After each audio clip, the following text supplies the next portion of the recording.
Good morning, my dear brothers and sisters in Christ. I bring greetings in the name of Jesus. యేసు క్రీస్తు ప్రభువారి అత్యున్నతమైన నామంలో ఈ ఉదయకాలంలో మీ అందరికీ శుభాలు ప్రకటిస్తున్నాను. మీరంతా క్షేమంగా ఉన్నారు కదా, మీ కుటుంబం క్షేమంగా ఉన్నారు కదా. యెహోవా తమకు దేవుడుగా గల జనులు ధన్యులు అని బైబిల్ సెలవిచ్చిన రీతిగా ప్రభువుని కలిగి ఉండడం గొప్ప ఆశీర్వాదం, ఆధిక్యత. ఆయన స్తుతించడం, ఆయన ఆరాధించడం మన జీవితాల్లో అత్యున్నతమైన జీవన ప్రమాణాలు. ప్రతిరోజు ఒక వాగ్దానాన్ని పరిశుద్ధ గ్రంథంలోంచి మనందరం కూడా ధ్యానం చేయడం వల్ల దేవుని యొక్క మనసు ఎట్టిదో, ఆయన మన పట్ల ఎలాంటి గొప్ప ఉద్దేశాలు కలిగి ఉన్నారో, ఎంత ప్రేమను మన మీద ఆయన సమృద్ధిగా కుమ్మరిస్తున్నారో మనం అర్థం చేసుకోగలుగుతున్నాం. మీలో చాలామంది ప్రతి ఉదయాన్నే లేచి ప్రార్థన చేసుకుని దేవుని వాక్యాన్ని చదివిన తర్వాత ఈ వాగ్దాన సందేశంలో మీరు కూడా పాలిభాగస్తులై దేవుని మాటను విని ఆత్మలో మీరందరూ బలపడుతున్నందుకు, స్థిరపడుతున్నందుకు నేను చాలా ప్రభువుని స్తుతిస్తున్నాను. చాలామంది దేవుని ప్రజలు ఆయా దేశాల నుండి మాకు ప్రతిరోజు ఈమెయిల్స్ పంపిస్తూ లేదా ఫోన్స్ ద్వారా లేదా వాట్సాప్ ద్వారా తమ యొక్క ఆనందాన్ని పంచుకుంటున్నారు. వారందరిని బట్టి దేవునికి మహిమ కలుగును గాక. ఈరోజు వాగ్దానం చదువుకుందాం. కీర్తన గ్రంథం 119 కీర్తన 76 చరణాన్ని చదువుకుందాం. Psalm 119 and verse 76. నీ సేవకునికి నీవిచ్చిన మాట చొప్పున నీ కృప నన్ను ఆదరించును గాక.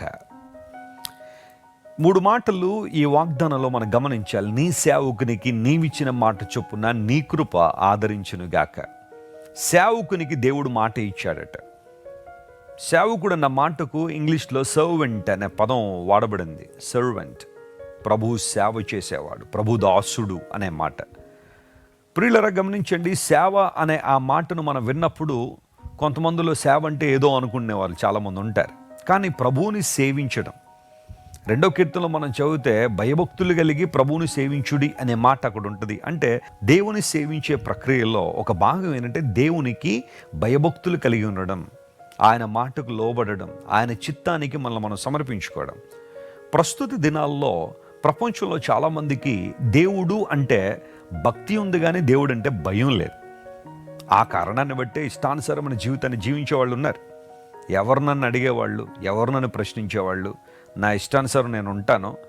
ఆదివారం ఏదో కాసేపు దేవుని మందిరానికి వస్తాను, 2 పాటలు ఏదో పాడుతాను, ఆ తర్వాత దేవునికి ఇవ్వాల్సింది ఏదో కానుకిచ్చి వెళ్ళిపోతాను తప్ప నా ఇష్టం నాదే, నేను అనుకున్నట్టే జరగాలి అని పట్టుబట్టే వాళ్ళు చాలామంది ఉన్నారు.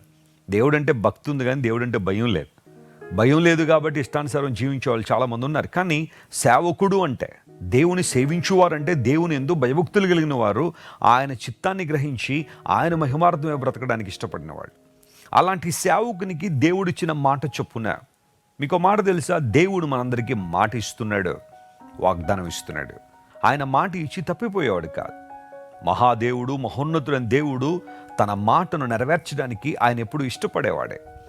నీకు వాగ్దానం ఇచ్చి చాలామంది తప్పిపోయారేమో. నీ భర్తో, నీ భార్యో, నీ పిల్లలో, నీ బంధువులో ఎవరో ఒకరు అనేక సందర్భాల్లో నీకు మాట ఇచ్చారు. కానీ తీరా సమయం వచ్చిన తర్వాత, శ్రమ వచ్చినప్పుడు, కష్టం వచ్చినప్పుడు, ఏదైనా ఇబ్బంది నీవు ఎదుర్కొంటున్నప్పుడు ప్రతి ఒక్కరు కూడా ప్రక్కకు తప్పుకున్నారేమో. కానీ దేవుడు మాట ఇచ్చి తప్పిపోయేవాడు కాదు. బైబిల్ గ్రంథంలో మీరు ఏ చరిత్రనన్నా చదవండి, దేవుడు ఎవరికైనా మాట ఇచ్చాడు అంటే అది తప్పిపోయిన దాఖలాలు ఎక్కడ మనకు కనబడం. ఆయన మాట నెరవేర్చాడు. అబ్రహాముకు దేవుడు వాగ్దానం చేశాడు, నేను నిన్ను ఆశీర్వదిస్తాను, నువ్వు కల్దీ దేశం నుండి బయటకు వచ్చా అన్నాడు. దేవుని లేఖనాలు పరిశీలన చేస్తే అబ్రహామును దేవుడు అన్ని విషయములలో ఆశీర్వదించాడని లేఖనాలు ధృవీకరించాయి. ఏ ఒక్క విషయాన్ని ప్రభువు వదిలిపెట్టలేదు. అన్ని విషయాల్లో అబ్రహాము దేవుడు ఆశీర్వదించాడు. ఈరోజు ఒకవేళ నీవు కూడా ఆశీర్వాదం కోసం ప్రార్థిస్తున్నావా? నీ కుటుంబం దీవెన చూడాలని కోరుతున్నావా? నీ బిడ్డలు ఎక్కడెక్కడికో వెళ్ళి చాలా ప్రయాసపడుతున్నారు, ఎంతో ప్రయాసతో జీవిస్తున్నారు. ఇంకా ఎందుకో మా జీవితంలో మేము అనుకున్నట్టుగా ఆశీర్వాదం రావట్లేదనే బాధ నీలో ఉందా? దేవుడు నీతో మాట్లాడుతున్నాడు. నమ్మకంగా ఆయన్ని సేవించు, ఆయన ఆరాధించు. ఆయనకి మాట ఇస్తున్నాడు, ఖచ్చితంగా ఆ మాట నెరవేరుస్తాడు. నిత్య జీవము అనుగ్రహించును అనున్నదియే దేవుడు మనకిచ్చిన వాగ్దానం అని యోహాను భక్తుడు సెలవిచ్చాడు. దేవుడు మనకు నిత్య జీవాన్ని ఇస్తానని మాట ఇచ్చాడు. ఖచ్చితంగా ఆ మాట నెరవేర్చేవాడు ఆయన. ఎందుకోసం అంటే దేవుడు అనగా నిత్య జీవ ప్రదాత.